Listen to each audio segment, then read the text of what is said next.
नमस्कार, Ram Ram. BNA network के YouTube channel पर आपका स्वागत है। मैं हूं कुलभूषण। अगर आप अभी तक हमारे चैनल से नहीं जुड़े हैं तो कृपया चैनल को सब्सक्राइब कर लीजिए। मेरे विचार, मेरा कंटेंट आपको पसंद आता है तो इसे भरपूर लाइक भी दीजिए।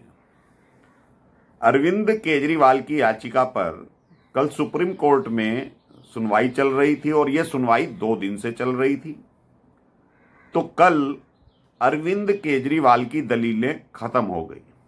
बार बार जो दलीलें दी जा रही थी वो यही थी कि अरविंद केजरीवाल की गिरफ्तारी इल्लीगल है, अवैध है, क्योंकि केजरीवाल जानता है, या अभिषेक मनु सिंघवी कहिए, कि अगर ये जमानत के लिए जाएंगे तो कम से कम इन्हें 1-1.5 साल जेल में ही रहना पड़ेगा और इनकी जमानत नहीं हो पाएगी। वही हाल होगा जो मनीष सिसोदिया और विजय नायर का हो रहा है। तो जब कल अभिषेक मनु सिंघवी दलीलें दे रहे थे, वो मैं चर्चा कल के वीडियो में कर चुका हूं। तो अब चर्चा इस बात पर है कि जो ईडी ने सवाल किए हैं, जो सुप्रीम कोर्ट ने सवाल किए हैं ईडी से, और शुक्रवार के लिए तारीख दी है, ईडी के सॉलिसिटर जनरल को बोला है सुप्रीम कोर्ट ने कि आप जो है अब फ्राइडे को तैयार होकर आइएगा, जो हम आपसे प्रश्न कर रहे हैं, और अरविंद केजरीवाल की गिरफ्तारी आपकी नजरों में कैसे जायज है वो आपको हमें बताना है और जवाब देने हैं। कल तल्ख टिप्पणी केजरीवाल को भी की गई और तीखे सवाल ईडी से भी किए सुप्रीम कोर्ट ने, जस्टिस खन्ना और दीपांकर दत्ता ने। तो क्या अब पूरा सिनेरियो चेंज होने वाला है इस केस में? क्या अरविंद केजरीवाल की दलीलें ठहर जाएंगी इस केस में? क्या अरविंद केजरीवाल की जो गिरफ्तारी हुई है वो इल्लीगल है? तो ये मसला अब सारा ईडी के ऊपर आ गया है। सुप्रीम कोर्ट ने गेंद ईडी के पाले में डाल दी है कि भाई अब हमें इन प्रश्नों का उत्तर चाहिए, जब ही हम संतुष्ट हो पाएंगे कि केजरीवाल की गिरफ्तारी वैध है या अवैध है। कल जो अभिषेक मनु सिंघवी दलीलें दे रहे थे, पीएमएलए की धारा जो 19 है, 45 है और 50 है, तो इन धाराओं के ऊपर एक तो ईडी से जवाब मांगे गए हैं कि आपने जो गिरफ्तारी करी है वो 19 के तहत की है पीएमएलए एक्ट में, यानी कि आपको अब साक्ष्य देने होंगे, ईडी को इसमें साक्ष्य देने होंगे कि भाई गिरफ्तारी क्यों की है। क्योंकि 50 में करी जाती तो इनके बयान होने के बाद गिरफ्तारी होती है, लेकिन अरविंद केजरीवाल तो ईडी के सामने पेश ही नहीं हुए और ना ही कोई बयान दिए, और ईडी 2-2.5 घंटे जो इनके घर पर रुकी थी उसमें भी अरविंद केजरीवाल ने कोई जवाब नहीं दिए। तो अब धारा रह गई 45, उसमें जो है केजरीवाल को जवाब देने हैं कि वो कैसे अपनी गिरफ्तारी को इल्लीगल बता रहे हैं। तो वो 45 की धाराओं में कल अभिषेक मनु सिंघवी दलीलें पेश कर चुके हैं। तो अब जो ईडी बार बार ये कह रही थी, या हमारी नजरों में जो अब तक लग रहा था, दिल्ली शराब घोटाले में किंग पिन अरविंद केजरीवाल है, जो कि हाई कोर्ट में सबूत दिखाए थे ईडी ने, तो क्या सुप्रीम कोर्ट में भी ऐसा ही होगा? क्योंकि अभिषेक मनु सिंघवी ने कल ये दलील दी थी कि हमें नहीं पता ईडी के पास क्या सबूत हैं, और यह वास्तविकता है। हाई कोर्ट को भी जजों को चैम्बर के अंदर दिखाए गए थे, तो हाई कोर्ट के जज संतुष्ट हो गए थे ईडी के सबूत देखकर। अगर ईडी अपने हलफनामे में, जो कि सुप्रीम कोर्ट ने हलफनामा दाखिल करने के लिए कहा था ईडी को कि भाई आपको हलफनामा दाखिल करना है, वो सबूत हलफनामे में लिख देती तो केजरीवाल एंड कंपनी उसकी भी दलीलें पेश करती। क्योंकि वो सबूत अभी तक ओपन नहीं हुए हैं तो ये सबूत ईडी खोल कर रखना चाहेगी सुप्रीम कोर्ट में। और जस्टिस खन्ना ने यह भी कहा था कल ईडी के वकील एसजी राजू को कि भाई आप प्रिपेयर होके आना, हमारे प्रश्न जो हैं वो तीखे रहेंगे। तो दोस्तों, क्या क्या सबूत ईडी रख सकती है कोर्ट के सामने, और कैसे जस्टिस खन्ना ने पूछा कि आपने क्या अरविंद केजरीवाल की संपत्ति की कुर्की की है, आपने इन्हें दोषी किस आधार पर ठहराया है, इनका केस कहां पर ठहरता है। और जो जस्टिस खन्ना ये कह रहे थे कि भाई आपने चुनावों के मौके पर गिरफ्तारी क्यों करी, ये सारे जवाब अब ईडी को देने हैं।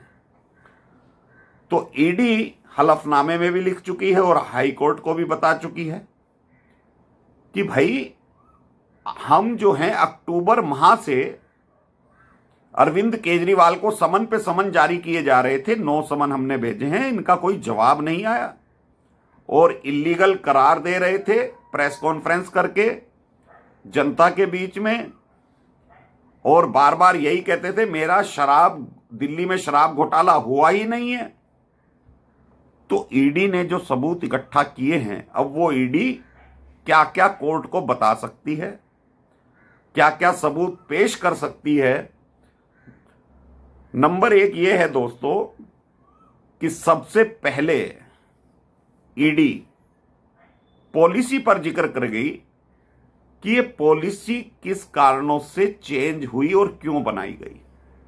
किकबैक जो आया है, इसमें रिश्वत के पैसे आए हैं, वो पॉलिसी बनाने के बाद आए हैं। जो दिल्ली की पुरानी एक्साइज पॉलिसी थी वो केजरीवाल एंड कंपनी ने बदल दी थी। ग्रुप ऑफ मिनिस्टर जो बनाया गया, इसमें 3 मंत्रियों का समूह बनाया गया ड्राफ्टिंग करने के लिए, पॉलिसी तय करने के लिए। एक तो उसमें गहलोत साहब थे, एक सत्येंद्र जैन थे और एक मनीष सिसोदिया थे।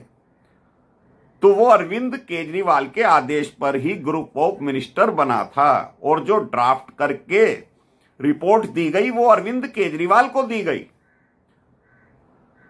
और जो कल अभिषेक मनु सिंघवी ने कहा कि एलजी ने अप्रूव की थी इस पॉलिसी को, तो उस वक्त एलजी नजीब जंग साहब थे, ना कि वीके सक्सेना थे।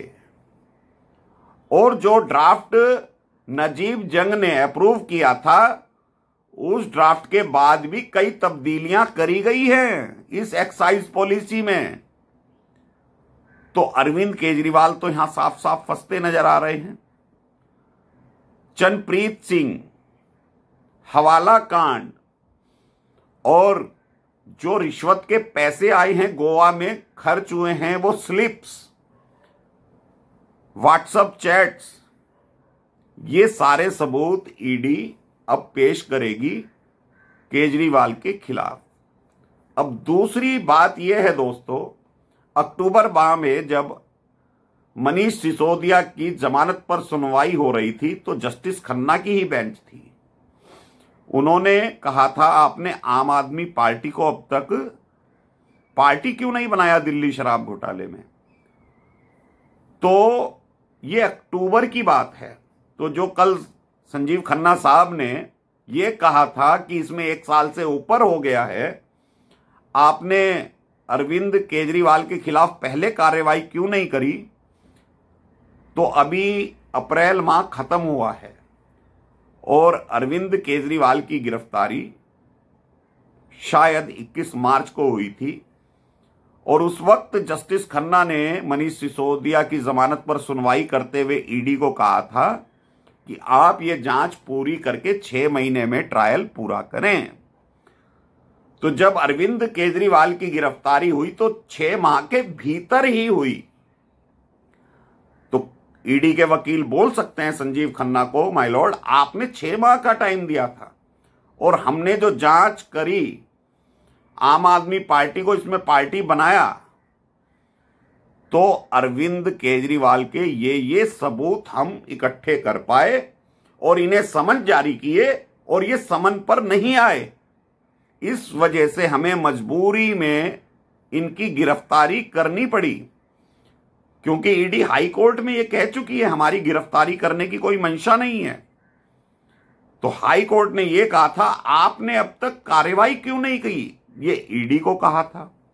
उसके बाद ईडी पहुंची थी शीश महल, फिर गिरफ्तारी हुई थी।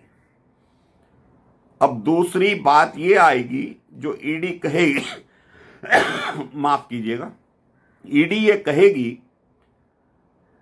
कि अरविंद केजरीवाल के घर से जो हमने फोन और लैपटॉप बरामद किए हैं उसके ये पासवर्ड नहीं बता रहे, जांच में सहयोग नहीं कर रहे। तो ईडी को अधिकार है गिरफ्तार करने का। तो सुप्रीम कोर्ट ये इस बात पर भी सहमत हो सकता है, ये दलील मान सकता है ईडी की। फिर जो घटनाक्रम बताएगी ईडी चनप्रीत वाला और हवाला कारोबारियों का, और जो गोवा में चुनाव लड़े थे उनके जो बयान हैं, वो बयान जब कोर्ट के सामने ईडी पेश करेगी तो वहां भी ईडी की दलीलें मजबूत मानी जाएंगी। तो दोस्तों पूरी तरह से केजरीवाल इसमें मेरी नजर में, क्योंकि मैं कानूनविद नहीं हूं, फंसता हुआ नजर आ रहा है। मुख्यमंत्री के तौर पर ग्रुप ऑफ मिनिस्टर बनाना, जो ड्राफ्ट तैयार हुआ उसे अप्रूव करना, दिल्ली सरकार ने जब अप्रूव एलजी के पास करके भेजी फाइल, तो एलजी ने जो अप्रूवल दिया उसके बाद फिर चेंजेस करना। और कल जस्टिस खन्ना ने यह भी पूछा था कि कौन से सन में यह पॉलिसी बनी और गोवा में चुनाव कब थे। तो पॉलिसी बनाने में और गोवा के चुनावों में 7 महीने का फर्क था, वो कॉन्स्पिरेसी साफ साफ दिखाई दे रही है।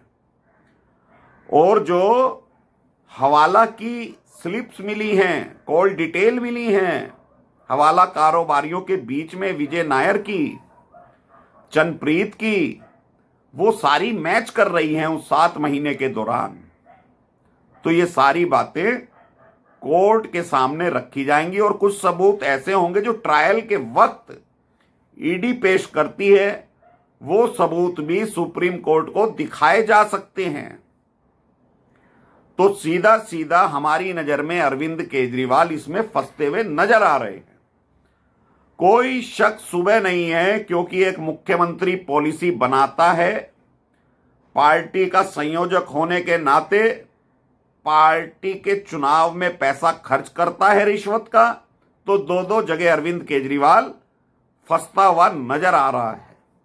लेकिन धूर्त और शातिर होने के साथ साथ ये व्यक्ति ये बोलता है कि दिल्ली शराब घोटाले से मेरा कोई संबंध नहीं है। कल अभिषेक मनु सिंह भी कह रहे थे कि जैसे संजय सिंह का केस यूनिक था, तो केजरीवाल का भी केस सेम कैटेगरी में है, यूनिक है। मनीष सिसोदिया वाला केस नहीं है। मनीष सिसोदिया के ऊपर हमला बोला गया कल सुप्रीम कोर्ट में, तो मनीष सिसोदिया ही क्या पूरी पॉलिसी बना रहा था? सी अरविंद सिसोदिया का सचिव, आबकारी सचिव, 164 में सबसे पहले बयान दर्ज कराने वाला वो था अरविंद केजरीवाल के खिलाफ। तो अप्रूवल कैसे गलत हो सकते हैं, ये ईडी जवाब देगी। ठीक है कि शराब कारोबारियों को प्रलोभन दिए गए होंगे, उन्होंने अरविंद केजरीवाल का नाम ले दिया। एक आईएएस ऑफिसर कैसे प्रलोभन में आ जाएगा जो उसने अरविंद केजरीवाल का नाम लिया था? ये ईडी के वकील खोलेंगे चिट्ठे।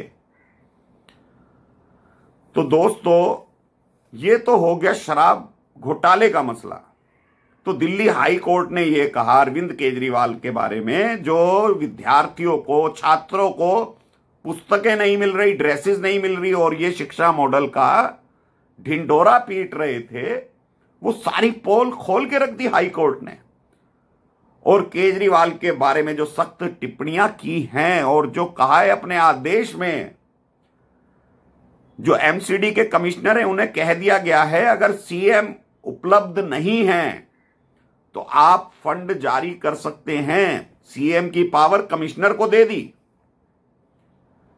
और ये कहा सीएम एक लोक सेवक होता है, 24/7 उसे कार्य करना होता है। आपात स्थिति आ जाएगी तो क्या करेंगे केजरीवाल? इन्होंने सारी नैतिकता खो दी है।